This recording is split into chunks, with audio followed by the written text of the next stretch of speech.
Olá, gente! Sejam bem-vindos ao nosso vídeo de hoje. Nós vamos conversar sobre um assunto aproveitando o advogado. Nós vamos usar e abusar do advogado. A gente vai falar sobre um tema muito polêmico que hoje está fervendo, inclusive assim, o mercado está em polvorosa, que é a certificação SEBAS. Então eu vou pedir para o Dr. Renato, nosso parceiraço aqui no canal, para ele explicar para a gente o que é o SEBAS e o que está acontecendo com essa legislação, e depois eu vou explicar a contabilidade, qual a influência que a contabilidade tem nessa certificação. Então, doutor Renato, explica pra gente o que é o tal do SEBAS. Não é ceboso, é SEBAS!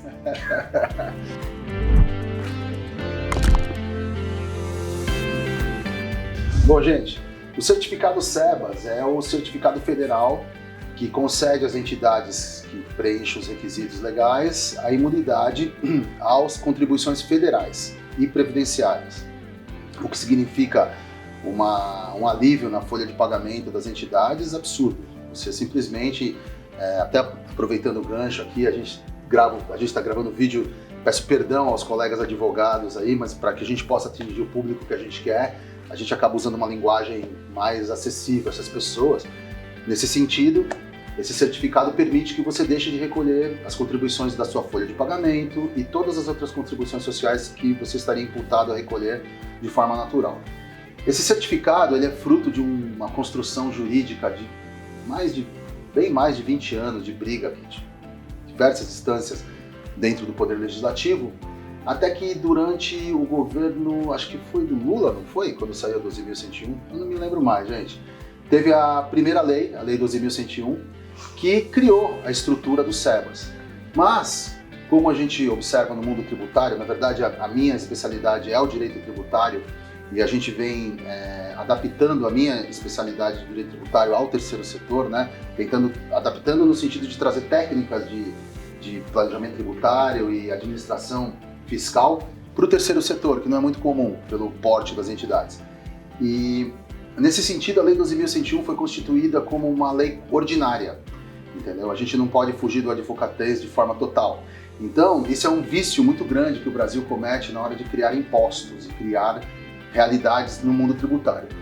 A nossa Constituição, o Código Tributário Nacional em conjunto, eles exigem que as leis que criam tributos, majoram tributos, alteram tributos, que elas sejam veiculadas na forma de lei complementar, para que obrigue o Congresso Nacional a fazer as votações com a maioria absoluta da Casa e todo o regramento que a lei complementar exige. Isso não foi observado na Lei 12.101.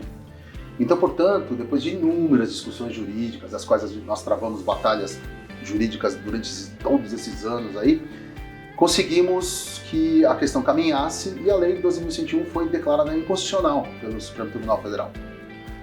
E com isso, com a declaração de inconstitucionalidade da Lei 12.101, todo o regramento com o qual a Eliana adora fazer o pedido do SEBAS, o regulamento, juridicamente, ele cai junto. Só que como nós estamos no Brasil, né, o nosso país funciona um pouquinho diferente dos outros, nós não observamos uma definição legal em relação a esse marco temporal do regramento. E por que a gente está colocando isso?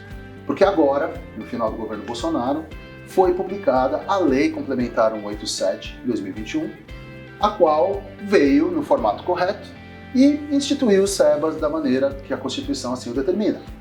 E dessa maneira, nós estamos vivendo hoje um problema enorme. Por quê? Voltando ao assunto que a gente havia colocado antes, a regulamentação nova não sai, né, Leonardo? Então nós não temos regulamentação nova, com uma lei complementar nova, e a regulamentação que está sendo usada é uma regulamentação que, no meu ponto de vista pessoal, ela qual o termo mais popular, né? Não foi declarada inconstitucionalidade, a gente diria que ela foi derrogada. Não vale mais. Então não vale mais. Só que ela está valendo. Ela está valendo porque nós não temos outro regulamento. Então hoje, dentro do sistema SEBAS e dentro das nossas conversas, dentro do mercado mesmo, com os conselheiros e tudo mais e tal, existe uma lacuna em relação ao regulamento. E juridicamente o nosso conselho vem sendo dado no sentido de que, não existindo uma nova regulamentação, de que forma que a gente vai atender esses SEBAS? Em cima da regulamentação antiga, não existe outra, né?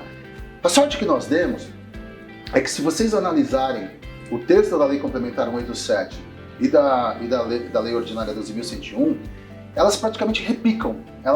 Não observamos grandes mudanças, né? Alguns vetos que o presidente Bolsonaro fez à lei na época foram derrubados. Então a gente viu que a lei, na verdade, assim, a grosso modo, com perdão aos colegas advogados que estão ouvindo isso, na minha opinião, na prática, né, para quem está operando ali o terceiro setor, ao nível das associações que a gente cuida, a lei repicou a lei antiga, com algumas nuances, diferenças, sim, mas para as associações puras, né, na área de educação e saúde, você vai ver algumas diferenças, mas para a questão de assistência social não mudou muita coisa. Então, continuamos com o mesmo marco legal. Então, gente, vamos lá. Aí, qual que é o grande problema que eu, como contadora, vejo, por exemplo, quando a gente vai fazer, as pessoas pedem, eu quero ter o SEBAS. Primeiro, né, você tem que ter contabilidade, né, a lei, com tudo isso que ele falou aqui, gente, vamos simplificar e vou explicar para vocês o seguinte, ó, se você não tiver contabilidade, relatório de atividades, se você não tiver os seus registros, por exemplo, para desenvolvimento social do MDS, você tem que ter comas, você tem que ter planejamento para 3 anos, não é isso? Cara, vocês às vezes querem as coisas e vocês não têm nem isso, vocês não sabem nem quem é o público que vocês atendem.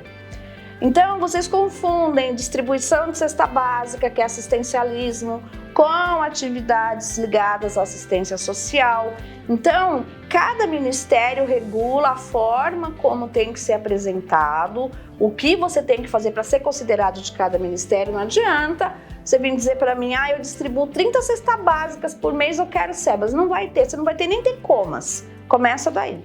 Então, gente, repito, alguns casos a gente vê que a organização precisa se organizar, né? Precisa criar documentação, precisa ter seus documentos em ordem, precisa fazer essa contabilidade de acordo com as normas brasileiras aplicáveis ao terceiro setor, que é o que, assim, não tem advogado, por melhor que ele seja, tá, gente? Porque o nosso advogado é o top.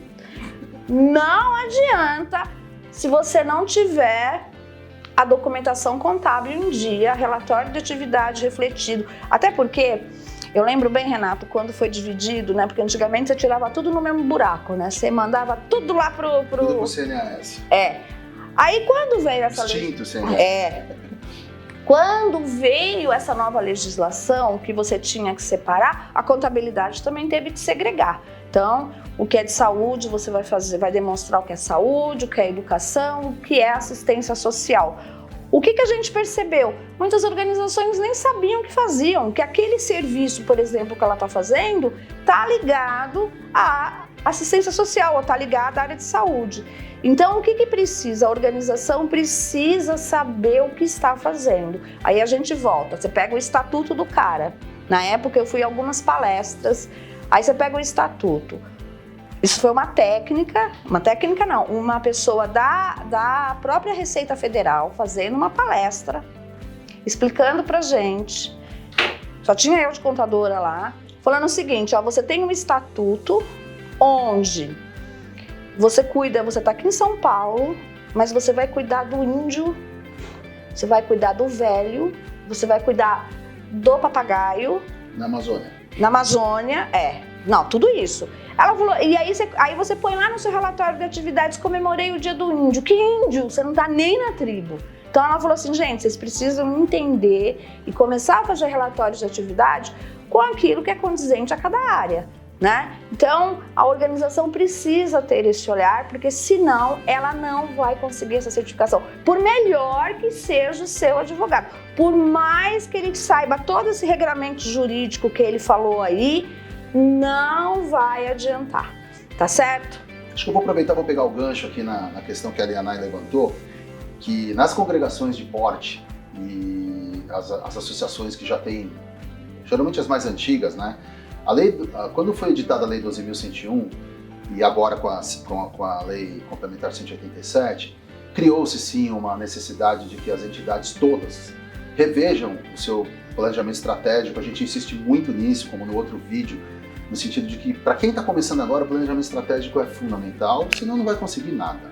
Agora, para quem já está aí e tem uma associação grande ou uma associação que seja multitarefa e faça várias atividades, a lei determinou a segmentação. Você vai ser imunizado de acordo com a sua atividade. E se você tiver mais do que uma atividade, por exemplo, educação, saúde, assistência social, entre todas essas, é necessário uma revisão. Por exemplo, congregações educacionais grandes de porte estão fazendo cisões, estão criando as suas holdings de maneira que segrega e segmenta a atividade de assistência social, da educação e da saúde. E temos também uma terceira figura, acredito que seja a maior quantidade de associações que existem no Brasil, que são as de cunho religioso, que acabam assumindo também a questão educacional. Então, nesses casos, é primordial que as associações façam a cisão, mas que essa cisão seja feita não de forma top-down, de cima para baixo, altera o estatuto e depois a gente se vira, que é o que a gente tem visto acontecer recorrentemente no mercado. Precisa ter um contador bom, você precisa ir na sua base, analisar, planejamento estratégico, pegar o contador e descobrir os números e principalmente os problemas que você vai enfrentar para depois fazer a cisão. Se a sua entidade tem patrimônio imobilizado, esse tipo de coisa, não é tão simples fazer a transferência de tudo isso. Então a gente insiste mesmo aqui, seja você no sentido de você estar pedindo um SEBAS originário, ou se no sentido de que você já tem uma associação antiga, o terceiro setor vai ter que aprender a fazer planejamento estratégico. Caso contrário, não vamos alcançar os nossos objetivos. Vou falar uma coisa que eu sempre falo aqui, tá?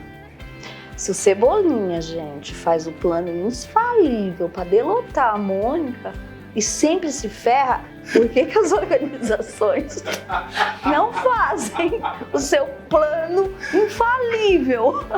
Gente, ela tá coberta de razão, gente. Gente, muito obrigada pela presença de vocês, por vocês estarem assistindo esse vídeo. Assim, a gente fica muito feliz. Curtam, comentem, compartilhem. Aproveitem do advogado, a gente vai criar a campanha Use e Abuse. Sabe aquela da CIA? Use e Abuse do advogado. Põe a musiquinha, tá? Vem aqui, não adianta a gente tá fugindo, não vai fugir porque não tem edição. Beijo, gente, até o próximo vídeo. Não tem edição, gente, não, tá? Não, mas eu vim aqui atrás, é participação. ficou legal pra caramba esse daí, não achou?